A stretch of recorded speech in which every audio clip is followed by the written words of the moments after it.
Alors, on a vu précédemment qu'un électron possède des niveaux d'énergie discontinus ou quantifiés, c'est-à-dire le niveau E0, E1, E2, En, EP. Ces niveaux sont discontinus par opposition au niveau d'énergie continue du monde macroscopique. Bien, alors, quand est-ce que l'électron passe d'un niveau d'énergie E0 plus bas à un niveau d'énergie E1 plus haut? Eh bien, au cours d'une excitation avec apport d'énergie, par exemple, d'un photon, comme on a vu dans le cas du laser, à ce moment-là, l'électron passe du niveau d'énergie E0 à E1 si ce photon possède une énergie E qui est égale à la différence de niveau d'énergie entre E1 et E0. Quand est-ce que l'on observe une désexcitation? Eh bien, c'est l'inverse. Imaginez que votre électron ait un niveau d'énergie EP plus élevé, il se désexcite, et qu'est-ce qu'il fait à ce moment-là? En se désexcitant, il va émettre à son tour un rayon ou à une onde électromagnétique d'énergie E égale à quoi? Eh bien, elle sera égale à EP moins En.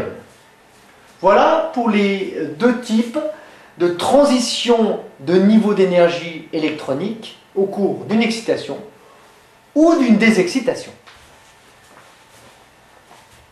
Bien, un petit exercice donc maintenant pour s'entraîner.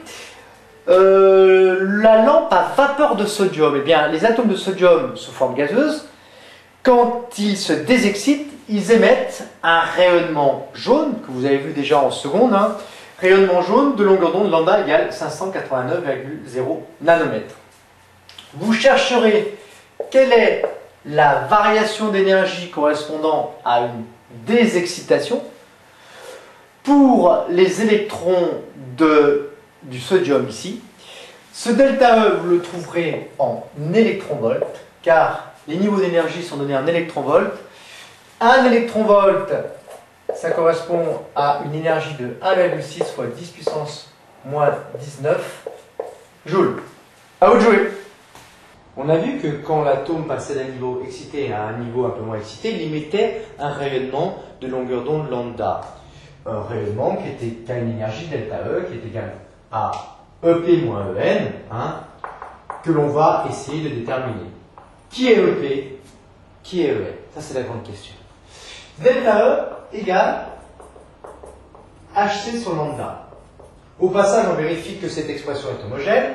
H est en joules secondes. J'ai bien dit joules secondes. Je n'ai pas dit joules par seconde. Joules secondes. Multiplié par C qui est en mètres secondes moins 1. Divisé par des mètres. Mètre, seconde moins 1 seconde. Ça fait sans unité. Tout ça, donc on retient bien des joules. Delta E sera donc trouvé en joules. Attention. Delta E égale donc H 662 10-34 fois C, vitesse de la lumière, 3 fois 10 puissance 8 mètres par seconde, divisé par lambda qui vaut 589,0, 10 moins 9 mètres. On fait le calcul pour delta E. Donc delta E égale 3,37 fois 10 moins 19 joules. Ce qui nous fait, puisque 1 électronvolt égale 1,6 10 moins 19 joules, je vous rappelle qu'une énergie d'un électronvolt est égale à 1,6, 1,70 moins 19 joules, eh bien, on aura à ce moment-là delta E qui est égal à 3,37 10 moins 19 divisé par 1,60 10 moins 19, ce qui nous fait delta E en électronvolts qui est égal à 2,11 électronvolts. A noter que cette donnée a 3 chiffres significatifs, celle-ci aussi et celle-ci en a 4. Vous devez donner le résultat avec un nombre de chiffres significatifs égal à celui de la donnée qui en possède le moins, c'est-à-dire 3 chiffres significatifs évidemment. Niveau d'énergie microscopique. Il existe 3 grands types de niveaux d'énergie microscopique. Les niveaux d'énergie électronique que nous venons de voir, qui sont déterminés dans le cas d'un atome seul, non liés à d'autres atomes. Les niveaux d'énergie nucléaire, correspondant aux différents niveaux d'énergie du noyau et les niveaux d'énergie au sein d'une molécule. Donc ceux concernant les niveaux d'énergie d'un atome sont définis de la façon suivante. Un atome gagne ou cède de l'énergie en faisant transiter un électron d'un niveau d'énergie quantifié En à un niveau d'énergie quantifié EP. C'est une transition d'énergie électronique. Lors d'une transition électronique, les atomes émettent ou absorbent des photons dans le domaine des ultraviolets ou du visible. Si l'électron absorbe un photon d'énergie E égale h nu égale EP moins En, eh bien à ce moment-là, l'électron passera d'un niveau d'énergie En plus faible à un niveau d'énergie EP plus élevé. Il s'agira d'une excitation.